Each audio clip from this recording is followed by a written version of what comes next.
लेकिन वो जो अफवाहें थी कि लॉकडाउन होने वाला है, सरकार ने आज एक्साइज कम कर दिया। अगर आप कहें तो मैं पढ़ के सुना दूं एक्साइज में कितनी कमी है, और यही मुद्दा है। क्योंकि उन्हें लग रहा था कि कंपनियां पेट्रोल के दाम और डीजल के दाम बढ़ाएंगे। सरकार ने कहा पहले कम कर लो, अदरवाइज ये महंगाई के जो है ये कहां पहुंचेगी। तो जब पूरी दुनिया में पेट्रोल और डीजल के दाम बढ़ रहे हैं, यहां पे एक्साइज के दाम कम कर लिए। जी एक्साइज जी। देखिए, आत्मनिर्भर की बात कर रहे थे, 2047 में विकसित भारत की बात कर रहे थे। थोड़ी सी जंग छिड़ी तो लोगों के चूल्हे बंद हो गए।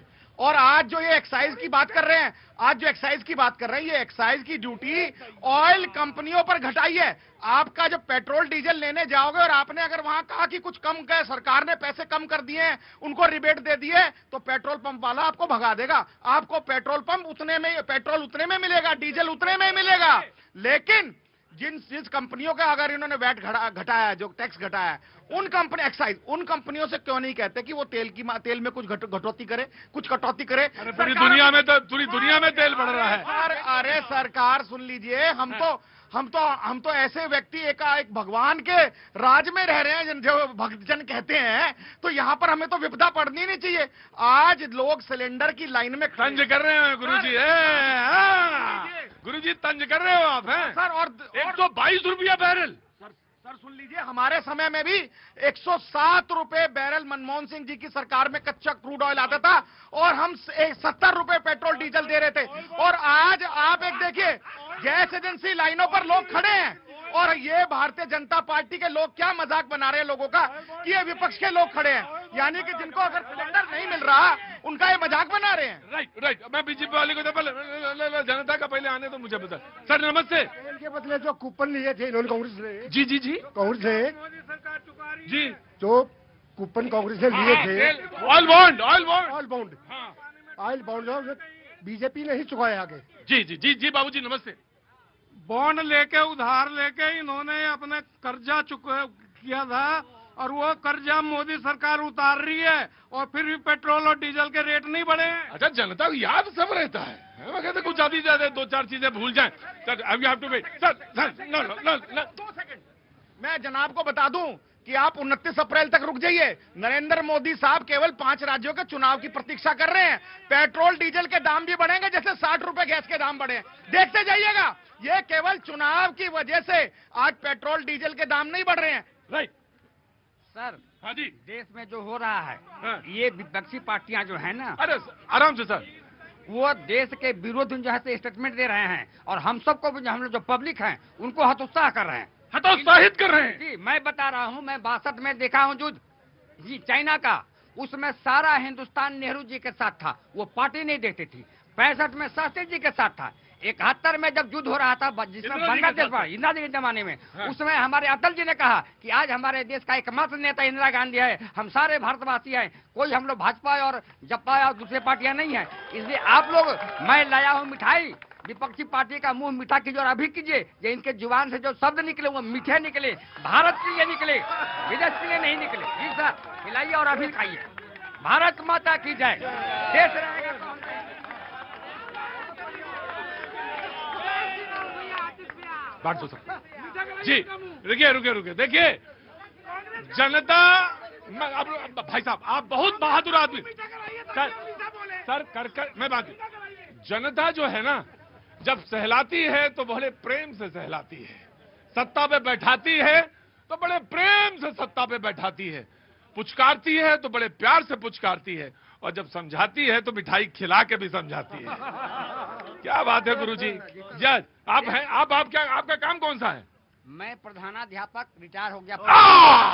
तो टीचर का समझाने का तरीका टीचर की ही तरह होता है कि बच्चे को मारना नहीं है, बच्चे को मारना। मैं आ रहा हूँ सर, आ रहा हूँ। आप तो बहुत बड़े ऑफिसर लगते हैं मुझे, है ना? कहाँ से आए हैं सर? मैं बॉम्बे से आया। सर मुझे लग रहा था बॉम्बे से आ रहे हैं। नहीं सर, जब आप चले थे ना बॉम्बे से, तो चमक यहाँ तक आ रही थी। आप सर बिल्कुल एकदम, मैं तो जान हूँ, मुझे तो मालूम है, मैं कईयों की जान हूँ। लेकिन मुझे एक बात याद है, जब आप मुंबई से चले थे, घर से निकले थे, तो मैं बिल्कुल चमक आ रही थी। रुकिए सर, यू होल्ड ऑन। जी बीजेपी सर, रुकिए, जो हैव टू वेट। अभी पूरे विश्व में अफ्रीका में 50% रेट बढ़ गया, यूरोप के अंदर 30% रेट बढ़ गया, खुद अमेरिका के अंदर 20 से 30% रेट बढ़ गया अलग अलग। भारत में रेट नहीं बढ़ा, और चूंकि महंगा तेल खरीदा जा रहा है, लोगों को दिक्कत ना पड़े तो एक्साइज ड्यूटी को कम किया गया। ये कहते हैं हमारे समय में भी बढ़ा था, हमने तो नहीं कम किया। भैया वो जो दे के गए थे कर्जा 1,50,000 करोड़, और उसके बाद उस पर इतना ही इंटरेस्ट 3,14,00,000 रुपए हमने 2026 तक पे किया है। आप ऑयल पॉइंट की बात कर रहे हैं, ऑयल पॉइंट की बात कर रहे हैं। जी आइए सर, आम आदमी पार्टी। देखिए, जो शेखर भाई बता रहे हैं कि यूरोप में बढ़ गया और अफ्रीका में बढ़ बढ़ गया, वहां पर इसलिए बढ़ा होगा क्योंकि वहां निरंतर हर साल हर महीने नहीं बढ़ता है, यहाँ तो बिना युद्ध के बढ़ रहा है। आप अगर आप देखेंगे युद्ध नहीं चल रहा, बिना युद्ध के नहीं बढ़ रहा था क्या? इससे पहले नहीं बढ़ रहा था? युद्ध तो चल रहा है, पहले भी तो 2 रुपए। अरे सर जहां से तेल, मेरे घर से तेल थोड़ी ना आता है सर, तेल तो वहां से आता है। अरे जब युद्ध नहीं लगा था उससे पहले भी तो हर तीसरे चौथे महीने बढ़ रहा था सर। तो आज युद्ध की स्थिति है, आप ये कह रहे हैं। आप ही के चैनल पे पिछले हफ्ते जब हम यहाँ डिबेट, एक मिनट सर बोल ले दीजिए सर, नाराज ना हो। बेवकूफ बनाते हो जनता को। 2014 से पहले जो रेट था उसी से रेट चल रहा है, कमाल करते हो। नाराज ना भाई। प्रतीक भाई देखिए ये सबको ना समझना पड़ेगा कि देखिए कुछ लोगों को जब 650 रुपए का सिलेंडर मिल रहा था वो तो महंगा लगता था, लेकिन आज 960 रुपए में मिल रहा है तो वो सस्ता लग रहा है। लेकिन आपको ये समझना पड़ेगा, मैं एक हफ्ते पहले आपकी डिबेट में था और यहाँ पर एक हफ्ते पहले भी बीजेपी के प्रवक्ता यही कह रहे थे कि किसी तरीके की कोई दिक्कत नहीं है, कोई गैस की दिक्कत नहीं है, कोई पेट्रोल की दिक्कत नहीं है।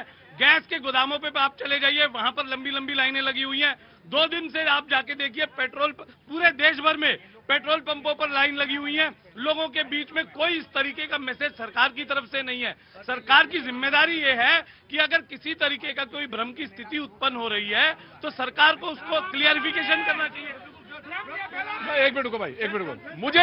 मुझे ये लगता था कि कंपनीज का जो बैलेंस शीट है, और मैं आ गया सर ऑफ कोर्स सर, आप जब डिस्काउंटेड प्राइस पे हम लोग खरीद रहे थे रशिया से तेल, उस समय प्राइस लो क्यों नहीं हुआ? 12% के डिस्काउंट पे आई थिंक ले रहे थे ना। मैं इसी पे बोलने वाला था। तो जब मुझे लगता था ये बात कि तब क्यों नहीं सस्ता हुआ, तो कभी कभी क्या चीजें होती, कुछ चीजें थोड़ी देर में समझ में आती हैं। तुम्हें समझ में आ गई पहले, अब समझ में आ गई होगी बात, मैंने बोला नहीं अभी तक, लेकिन अब आपको यहां तक आते आते समझ में आ गई कि जब पूरी दुनिया में हाहाकार है, पेट्रोल के दाम एकदम रॉकेट हुए जा रहे हैं, हमारी कंपनी उस समय कहां पे स्थितियों पे थी और आज हम क्या भार वहन कर सकते हैं, that I have to note. बस सर ये बात जानना पड़ेगा, मैं कोई अर्थशास्त्री नहीं हूं, मैं गलत भी हो सकता हूं, लेकिन ये इस बात को जरूर ध्यान में रखिएगा कि ये तब कब नहीं हुआ, तो अब क्यों, किस स्थिति में हम हैं, वहां पे ये नहीं हो पा रहा है, तो ये बहुत बड़ी बात है। मैं फिर कह रहा हूं,